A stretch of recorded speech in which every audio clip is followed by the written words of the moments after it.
శ్రీశైలం ద్వాదశ జ్యోతిర్లింగాలలో ఒకటి. అంతేకాకుండా ఇది అష్టాదశ శక్తిపీఠం కూడాను. ఇక్కడి శివుడు సాక్షాత్తు శ్రీ మల్లికార్జున స్వామివారిగాను, అమ్మవారు శ్రీ భ్రమరాంబికాదేవి అమ్మవారిగాను మనకు దర్శనమిస్తారు. ఇలా శక్తిపీఠం మరియు జ్యోతిర్లింగం కలిసి ఉండడమే ఒక అత్యద్భుతమైన విషయం. అది మన ఆంధ్రప్రదేశ్లోనే ఉండడం, ఇంత దగ్గరగా ఉండడం మనమందరం చేసుకున్న జన్మజన్మల పుణ్యం కూడాను. శ్రీశైలంకి మనం ఎలా వెళ్ళాలి అంటే, అక్కడికి మనకు ట్రైన్ సదుపాయం ఉండదు. మనం చాలా దూర ప్రదేశాల నుంచి వస్తున్నామంటే మార్కాపురంకి మనం బుక్ చేసుకోవచ్చు. అక్కడి నుంచి బై బస్ ఆర్ మన ఓన్ వెహికల్లో మనం శ్రీశైలం రీచ్ అవ్వాల్సి ఉంటుంది. హైదరాబాద్ నుంచి అయితే మనకు number of buses and own vehicles అవైలబుల్గా ఉంటాయి. మాది అనంతపూర్ కాబట్టి అనంతపూర్ నుండి కూడా బస్సెస్ అవైలబుల్గా ఉంటాయి. బట్ వెరీ ఫ్రీక్వెంట్లీ కాదు, మనం టైమింగ్స్ చూసుకొని రావాల్సి ఉంటుంది. ఇది దట్టమైన అడవి ప్రాంతం అండ్ ఘాట్ రోడ్లలో ట్రావెల్ చేయాల్సి ఉంటుంది. కాబట్టి మీరు ఓన్ వెహికల్స్లో వచ్చేటప్పుడు అయితే ఎక్స్పీరియన్స్ డ్రైవర్తో రావాలని మాత్రం గుర్తుపెట్టుకోండి.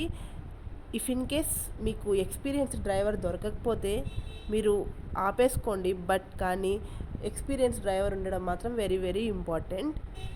బికాజ్ ఆ రోడ్ వేస్ అనేవి టూ డేంజరస్ అనమాట. సో అందుకే అడవి కాబట్టి మనకు టైమింగ్స్ ఉంటాయి చెక్ పోస్ట్ దగ్గర.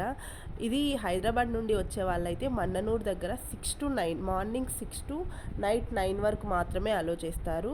అదే మీరు ఆంధ్రప్రదేశ్ నుండి వచ్చేటట్టయితే దోర్నాలలో మీ ఎంట్రన్స్ ఉంటుంది. అక్కడ కూడా same timings morning 6 to night 9 PM వరకు మాత్రమే అలో చేస్తారు. డ్యామ్ వచ్చిందంటే ఆల్మోస్ట్ మనం రీచ్ అయిపోయినట్టే, 1.5 hours ఉంటుంది. అలానే వెళ్తే మనకు శ్రీశైలం ఎంట్రన్స్లోకి వచ్చేసామన్నమాట. మనమైతే ఇలా విగ్రహాలు ఉంటాయి, చాలా అందంగా ఉంటుంది చూడ్డానికి. మాత్రం ఖచ్చితంగా ఎక్స్పీరియన్స్ చేయాల్సిందే. మేము హైదరాబాద్లో మార్నింగ్ 8:30కి స్టార్ట్ అయ్యాం కాబట్టి ఇక్కడికి రీచ్ అయ్యేపాటికి ఆల్మోస్ట్ 2:30 అయిపోయింది. వెంటనే దర్శనానికి వెళ్ళిపోయాం. దర్శనానికి వెళ్ళే ముందు మనం ఇక్కడి స్థల పురాణం గురించి తెలుసుకుందాం. స్కంద పురాణం ప్రకారం శిలాదుడు అనే మహర్షికి మహాశివుని కటాక్షం వలన నందీశ్వరుడు, పర్వతుడు అనే 2 పుత్రులు కలిగారట. ఈశ్వర భక్త పరమానులైన వారిద్దరూ పరమశివుణ్ణి ప్రసన్నం చేసుకోవడానికి ఎంతో కఠినమైన దీక్ష తపస్సులు చేస్తారు. వారి భక్తికి, తపస్సుకి, దీక్షకి పరవశించిన శివుడు వారికి దర్శన భాగ్యాన్ని కల్పిస్తారు. మీ భక్తికి మెచ్చుతుని, ఏదైనా వరం కోరుకో అని అంటాడు. అప్పుడు నందీశ్వరుడు నిన్ను మోసే భాగ్యం నాకివ్వు అని కోరతాడు. దానికి శివుడు సరే అంటారు. అప్పటి నుండి శివుడు నందివాహనుడు అయ్యాడు. అలాగే పర్వతుడు కూడా నన్ను పర్వతంగా మలిచి అక్కడ శివపార్వతులు అనగా మీరు అమ్మవారు కొలువుండాలని కోరారు. వారి కోరిక మన్నించి వారిని పర్వతంగా మలిచి అక్కడే కొలువు తీరతాడు.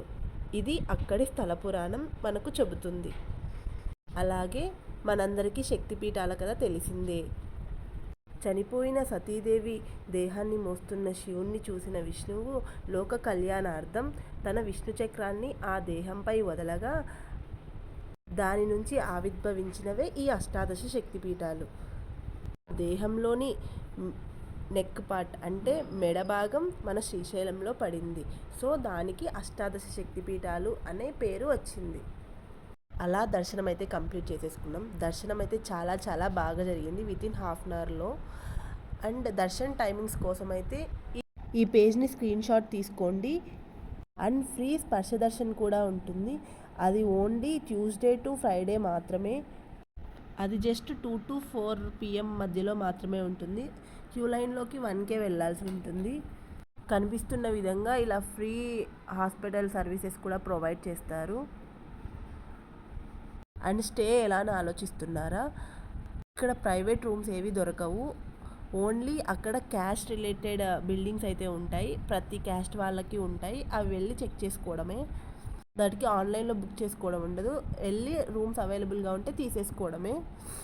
And one of the most important food. మాకైతే ఫ్రీ అన్నదానం దొరకలేదు. మేము ఒక హోటల్లో తిన్నాము. ఫుడ్ అయితే చాలా చాలా బాగుందండి. ఫుల్ మీల్స్ తీసుకున్నాము. వర్త్ అంటే చాలా వర్త్ అనిపించింది.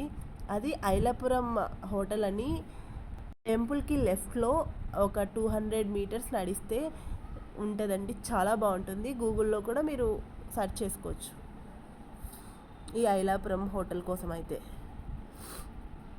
శ్రీశైలంలో ఇలా ప్రతి చోట గ్రీన్ బోర్డ్స్ ఉంటాయి, ఎలా వెళ్ళాలి ఎలా అనేసి. సో మీకు ఏ కష్టం ఉండదు. అండ్ శ్రీశైలం వెళ్ళిన ప్రతి ఒక్కళ్ళు మస్ట్ అండ్ షుడ్గా దర్శనం చేసుకోవాల్సింది సాక్షి గణపతి. శ్రీశైలం వెళ్ళాము అని కైలాసంలో ఉన్న శివునికి సాక్ష్యం చెప్తారంట. సో వెళ్ళినప్పుడు మర్చిపోకుండా దర్శనం చేసుకోండి. ఇంకా మనం శ్రీశైలంలో చూడవలసిన ప్లేసెస్ దారిలోనే ఉంటాయి. పాలధార, పంచదార, పాతాళగంగ, హటకేశ్వరం, దర్శనం. మాకు అవన్నీ చూడడానికి టైం దొరకలేదు. ఓన్లీ శిఖర దర్శనానికి వెళ్ళాము. అక్కడ వ్యూ ఉందండి, అద్భుత, అంతే, చాలా చాలా బాగుందండి. ఈ శిఖర దర్శనానికి ఇంకో ముఖ్యమైన ప్రత్యేకత ఉందండి. అది ఏమిటి అంటే నంది కొమ్ముల మధ్యలో నుండి చూసినప్పుడు మనకు గుడి యొక్క మెయిన్ గోపురం కనిపించాలి. అదే శిఖర దర్శనం అని అంటారట. అలా మెయిన్ టెంపుల్ గోపురం కనిపిస్తే మనకు ఇంకో జన్మ అనేదే ఉండదంట. చూడండి ఎంత మంచి ఆపర్చునిటీనో. సో వెళ్ళినప్పుడు తప్పకుండా దర్శనం చేసుకోండి. ఇది శ్రీశైలం యొక్క ఫుల్ ట్రిప్ డీటెయిల్స్. వీడియో నచ్చితే లైక్, షేర్ అండ్ సబ్స్క్రైబ్.